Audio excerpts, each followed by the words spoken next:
చేసిందేమో 16,000 కోట్లకి, మీరేమో 1,50,000 కోట్లు అంటున్నారు.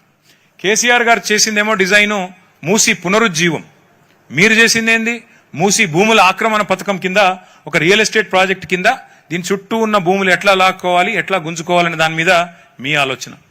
ఆ రోజు ఒక డిజైన్ కాంపిటీషన్ చేసి 10 కోట్ల రూపాయల్లో మొత్తం 10 డిజైన్లు రెడీ చేసి పెట్టి గవర్నమెంట్లో ఉంది. మీరేం చేశారు? 160 కోట్ల రూపాయలు ఒక బ్లాక్ లిస్టెడ్ కంపెనీ, పాకిస్తాన్ లో కూడా blacklisted company, red corner notice ఉన్న కంపెనీ, ఆ కంపెనీకి 160 కోట్ల రూపాయలు ప్రజల సొమ్ము తగలబెట్టింది రేవంత్ రెడ్డి ప్రభుత్వం. మేమేమో ఒక్క ఇల్లు కూలగొట్టకుండా ప్లాన్ చేస్తే మీరు దగ్గర 1,00,000 ఇండ్లు ఒక రాజేంద్ర నగర్ కాన్స్టిట్యున్సీలోనే 10,000 ఇండ్లు కూలగొట్టడానికి, మొత్తం ఇక్కడి నుంచి అక్కడ దాకా 1,00,000 ఇండ్లు కూలగొట్టడానికి మీరు ప్లాన్ చేస్తున్నారు. ఇంతవరకు మేమేమో ఆనాడు మొత్తం అన్ని స్టడీస్ చేసి మొత్తం మెటీరియల్ అంతా మీకు ఇచ్చాం. మీరు డిపిఆర్ లేదు, పబ్లిక్ కన్సల్టేషన్ లేదు, ప్రజలతో ఇంతవరకు సంప్రదించింది లేదు, సోషల్ ఇంపాక్ట్ అసెస్మెంట్ లేదు, ఎన్వైరన్మెంటల్ ఇంపాక్ట్ అసెస్మెంట్ లేదు, ఏదీ లేకుండా మా ఇష్టం వచ్చినట్టు చేస్తామంటే ఎట్లా ఊకోవాలి? చూడండి, మీరు విచిత్రమైన విషయం, నిన్న ఆయన మూసి వెబ్సైట్లో పెట్టిండు రేవంత్ రెడ్డి ప్రభుత్వం, మూసీని ఎట్లా చేస్తామని పెట్టిండు. ఆ పెట్టిన బొమ్మలు ఎక్కడో తెలుసా? మనం గతంలో చేసిన బొమ్మలే పెట్టిండు 6 కోట్ల రూపాయలతో. అందుకే అంటున్నాం, నకల్ మారనే కోబి అకల్ చాయి అంటారు కదా, ఒక గట్ల గంత తెలివి నీళ్ళకు. మీరు ఇక్కడ చూడండి, 3,279 ఎకరాలు 10,000 నిర్మాణాలు తీసుకుంటా అని చెప్పి మన గెజెట్ ఇచ్చిండు. ఎందుకు కావాలి గన్ని? ఎవరి కోసం 3,279 ఎకరాలు? అది ఫస్ట్ ఫేజ్ అట. 2వ ఫేజు, 3వ ఫేజు, 12వ ఫేజు ఏం చేస్తాడో మహానుభావుడు మరి చూడాలి.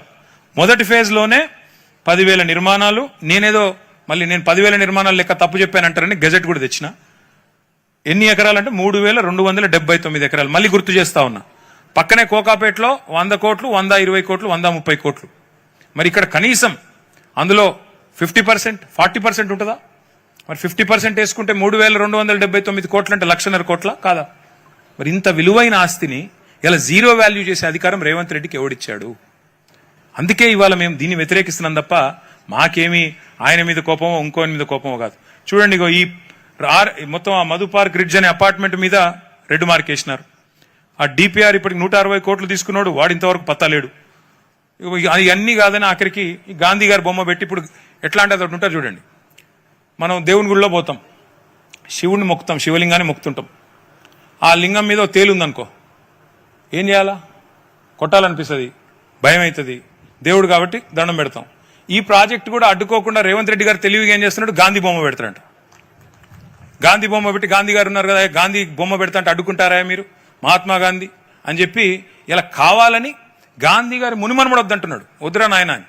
అయినా నేను మాత్రం గాంధీ బొమ్మ పెడతా అని చెప్పి ఇవాళ గాంధీ సరోవర్ పేరిట మొత్తం అందరినీ గోల్మాల్ చేసే ప్రయత్నం ఈ ప్రభుత్వం చేస్తూ ఉంది.